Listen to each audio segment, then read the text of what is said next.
विद्यार्थियों, आज हम बात करेंगे काव्य गुण की।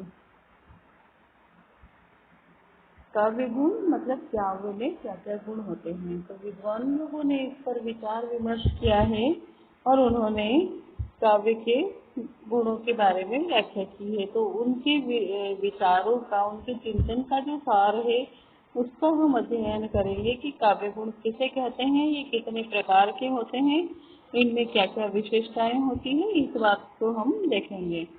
तो काव्य में आंतरिक सौंदर्य तथा रस के प्रभाव और उत्कर्ष को स्थायी रूप से विद्यमान मानवोचित भाव और धर्म या तत्व को काव्य गुण या शब्द गुण कहते हैं। काव्य गुण काव्य में उसी तरह विराजमान रहते हैं जैसे कि फूल में खुशबू, मतलब वो स्वतः अलग से डालना नहीं पड़ता है, अलग से जोड़ना नहीं होता है, वो स्वतः विराजमान रहते हैं। काव्य की शोभा करने वाले या रस को प्रकाशित करने वाले तत्व काव्य गुण के नाम से पुकारे जाते हैं। और जैसा कि आपको 12वीं तक के अपने अध्ययन से विदित ही होगा कि काव्य गुण 3 प्रकार के होते हैं: माधुर्य, ओज और प्रसाद। तो सबसे पहले हम बात करेंगे माधुर्य गुण की। माधुर्य, जैसा कि इसके शब्द से ही हमें पता चल रहा है कि मधुरता का संचार। तो किसी काव्य को पढ़ने या सुनने से हृदय में जहाँ मधुरता का संचार होता है वहाँ माधुर्य गुण होता है। यह गुण विशेष रूप से कौन कौन सी रसों में पाया जाता है? जैसे कि माधुर्य है तो श्रृंगार में मिलेगा, शांत रस में मिलेगा, करुण रस में मिलेगा, वात्सल्य में भी मिल सकता है। इस गुण के बारे में और जो कुछ प्रमुख बातें हैं वो भी हम जान लेते हैं। जैसे कि माधुर्य गुण से युक्त जो काव्य होगा तो निश्चित रूप से उसमें जो वर्णों का प्रयोग होगा तो वे वर्ण भी मधुर होंगे या मृदु होंगे। जैसे कि क, ख, ग, च, छ, ज, त, द, न इत्यादि। ट वर्ग को भाषा में कठोर वर्ण माना जाता है, ट, ठ, ड, ढ, न। तो माधुर्य गुण के अंदर ये वर्ण कम होंगे। इसकी एक दूसरी विशेषता यह है कि जो कठोर वर्ण होते हैं या फिर जो संयुक्ताक्षर होते हैं जैसे क्षत्रज्ञ, तो इनका प्रयोग भी इसमें कम होता है या नहीं के बराबर होता है।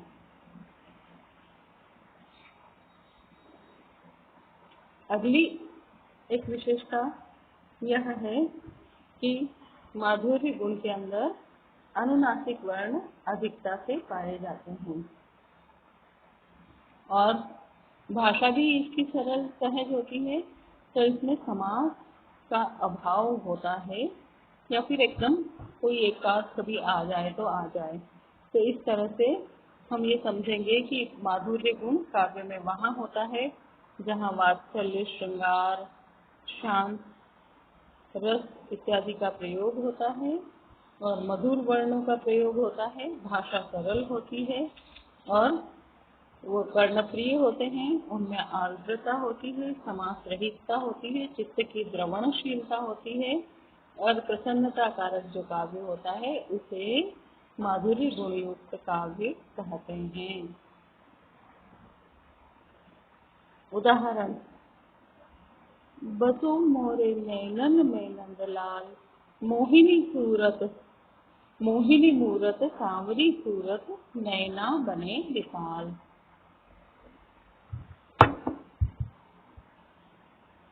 एक और उदाहरण हम देख लेते हैं।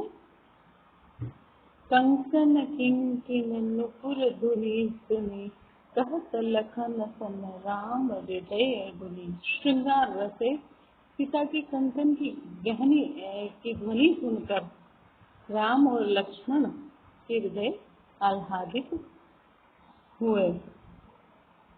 अब श्रृंगार है और देखिए सुनने में ध्वन्यात्मकता जैसे धन धन धन धन धन आवाज पैदा हो रही है, कंकन किंकिन नुपुर धुनी सुनी, तो ऐसे में माधुर्य रस माधुर्य गुण ही होगा। एक और उदाहरण देख लेते हैं।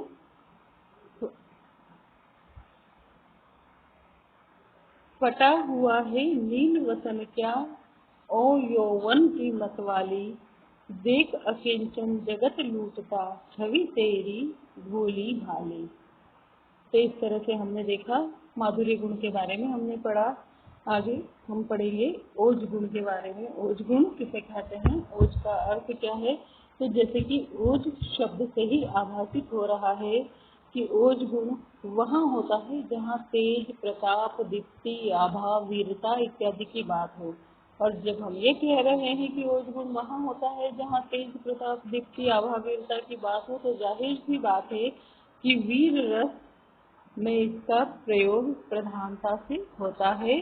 और इसकी परिभाषा हम इस तरह से दे सकते हैं कि जिस काव्य को पढ़ने या सुनने से हृदय में ओज, उमंग और उत्साह का संचार होता है, उसे ओज गुण प्रधान काव्य कहा जाता है। मुख्य रूप से वीर रस में पाया जाता है और विभत्स, रौद्र रस और भयानक रस में भी इसका प्रयोग होता है। तो माधुर्य गुण के विपरीत ओज में हम ये देखेंगे कि वहाँ संयुक्त अक्षर का प्रयोग नहीं होता था, यहाँ संयुक्त अक्षर वाले वर्णों का प्रयोग होगा। वहाँ कठोर वर्णों का प्रयोग नहीं होता था, यहाँ कठोर वर्ण ट वर्ग ट का प्रयोग होगा, प्राचुर्य होगा, प्रयोग ही नहीं होगा, प्राचुर्य होगा। और समास भी होंगे और कठोर वर्णों की प्रधानता भी होगी। जैसे कि उदाहरण हम पढ़ते हैं, इसके सुनते ही एक वीरता की भावना, ओज की भावना का संचार हो जाएगा। बूंदे ले खरगोलों के मुंह, हमने सुनी कहानी थी, खूब लड़ी मर्दानी, वह तो झांसी वाली रानी थी। अब इन पंक्तियों को सुन के मन में अलग ही भाव संचारित होने लगते हैं। ऐसे ही एक और उदाहरण देख लेते हैं, जयशंकर प्रसाद जी का है। हिमाद्रि तुंग श्रृंग से प्रबुद्ध शुद्ध भारती, स्वयं प्रभा समुज्वला, स्वतंत्रता प्रसारती, अमृत वीर पुत्र हो, दृढ़ प्रतिज्ञ सोच लो, माँ भारती पुकारती, बढ़े चलो बढ़े चलो। तो पंक्तियों को पढ़ने और सुनने मात्र से ही मन में ओज की भावना का संचार हो जाता है। काव्य में ओज गुण विद्यमान है। तो हमने ये गुण देखा, माधुर्य गुण देखा, ओज गुण देखा। एक और उदाहरण देख लेते हैं। हाय रुंड गिरे गज झुंड गिरे, फटफट अवनी पर शुंड गिरे, भू पर है विकल वितुंड गिरे, लड़ते लड़ते अरि झुंड गिरे।